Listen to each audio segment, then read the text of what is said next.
Praise the lord. ఈరోజు మనం నేర్చుకోబోతున్న వాక్యం కీర్తనలు 119 అధ్యాయం 97 నుంచి 102 వచనాలు. నీ ధర్మశాస్త్రము నాకెంతో ప్రియంగానున్నది, దినమెల్లా నేను దాన్ని ధ్యానించున్నాను.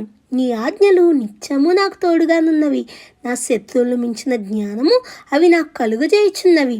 నీ శాసనములను నేను ధ్యానించున్నాను కావున నా బోధకులందరికంటే నాకు విశేష జ్ఞానం కలదు. నీ ఉపదేశములను నేను లక్ష్యం చేయుచున్నాను కావున వృద్ధుల కంటే నాకు విశేష జ్ఞానం కలదు. నేను నీ వాక్యం అనుసరించినట్లు దుష్ట మార్గములన్నిటిలో నుండి నా పాదములు తొలగించుకొంచున్నాను. నీవు నాకు బోధించితివి గనుక నీ న్యాయ విధుల నుండి నేను తొలగకయున్నాను. ఆమేన్. అవును ఫ్రెండ్స్, ఎప్పుడైతే మన జీవితంలో వాక్యానికి ప్రార్థనకి ప్రాముఖ్యత ఇస్తామో అప్పుడు మన జీవితం మారిపోతుంది. ఎందుకంటే దేవుడు నా జీవితాన్ని మార్చగల సమర్థుడు.